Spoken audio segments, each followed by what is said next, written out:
Whenever you ask someone for their opinion, that's showing them respect, and that's showing them that you value their opinion. So what your leaders are for is to actually help you make better decisions.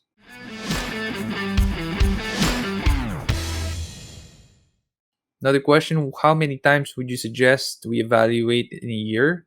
We have what we call a reverse annual evaluation. So we don't evaluate employees in a year. They evaluate themselves, and they submit a document or an email to me and the rest of the Exicom. And then they list down all the things that they believe have shown them exemplifying the core values. So we read that reverse annual evaluation, and we would then negotiate on the amount that they want, if they want to raise based on that. So we don't do annual evaluation. We don't do evaluation in general. For us, we give that authority and decision to our people, to our team members. They evaluate themselves, and then they allow us to be part of that journey. That's how we do it. And the reason why I want it that way is it makes for a more mature team. They become mature enough, because we're a very young team. I'm turning 33 this year. Everyone's younger than me. We're a very young team. This way, they become more mature. Now, I know other entrepreneurs are scratching their heads and saying, but that would open them up to having a raise every year. Yeah, actually, it does. They could actually have a raise every year if they merit it, instead of me having to be the one to tap their shoulder and say, hey, it's time for a raise, or it's time for your annual evaluation. But it just doesn't make sense for me to always be evaluating them for nothing. And we used to do it that way, where we evaluate a lot of people, like 30 people. We used to be 30. I evaluate all 30 every year. And they don't even want to raise. They don't even want to be evaluated. It just doesn't make sense. So it saves me a lot of time doing it this way. We have questions as well from Erica. How can we better evaluate our employees? Oh, well, it depends on, I would say, evaluate based on your core values. That's one that for me is very, very important. So some of our core values in SEO Hacker, you don't have to copy our core values, right? I mean, it would depend on your founder DNA. I know a lot of companies here in the Philippines have malasakit as one of their core values, and it's that's really great, by the way. That I'm thinking about incorporating that in our core values as well, because that's a really good Filipino trait and word to have, malasakit. And if you have people who have malasakit for your company, for your team, I think that's amazing. We don't have that yet in our core values, but we do have grit, respect for work, unity, challenger, being a challenger, clarity, and experimentation. It's just 6 stuff. And we evaluate based on that. How well do you stand up when you make mistakes? That's grit. How early are you in terms of meetings? Are you on time? Do you log in on time? Do you really complete work on time? That's respect for work. Unity is about, do you gossip? Do you confront people who need to be confronted? Do you allow incompetence to run amok in your team? That's unity. Challenger is, do you go the extra mile?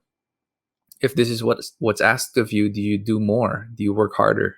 Clarity is about making sure that when you say something, the other party understands what you mean.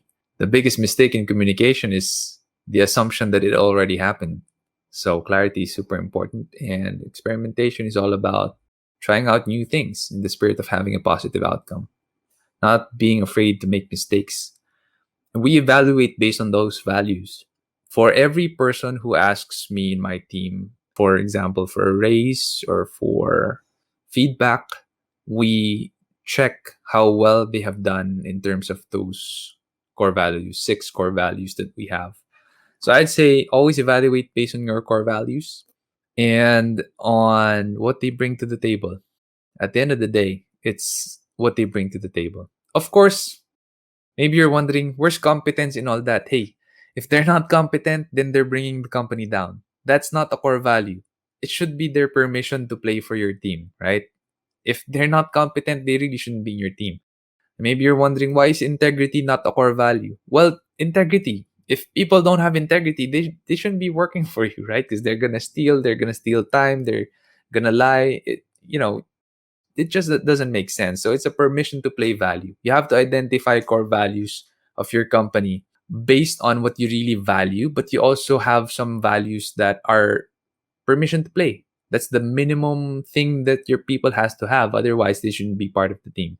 Integrity is one of them, and competence, of course, is another one.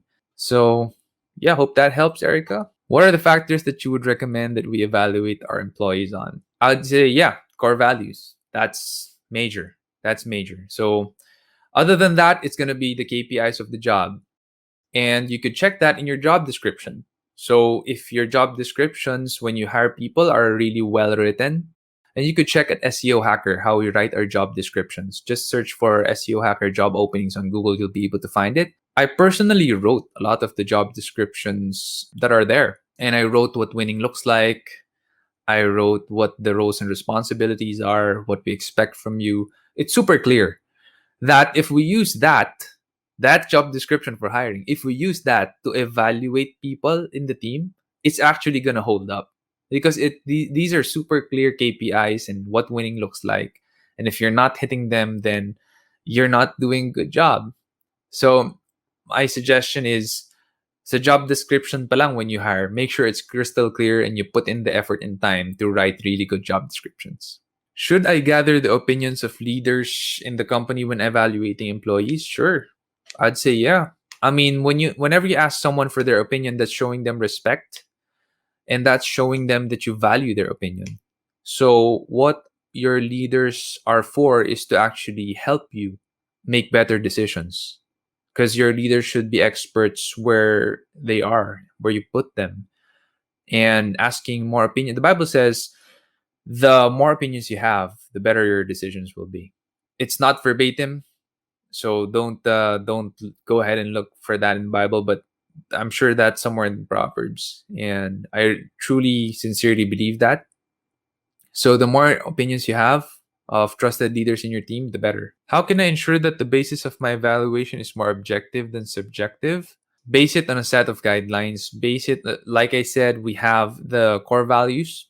So that is very objective. It's crystal clear what our core values are. It's crystal clear what those core values stand for. And it's also crystal clear why we have those core values and why they're important. So if you have very clear core values that it can be practiced, it is something that you truly believe in, it makes it super easy for you to now make sure that when you side them up, the evaluation and the core value makes it so easy for you to be objective rather than subjective.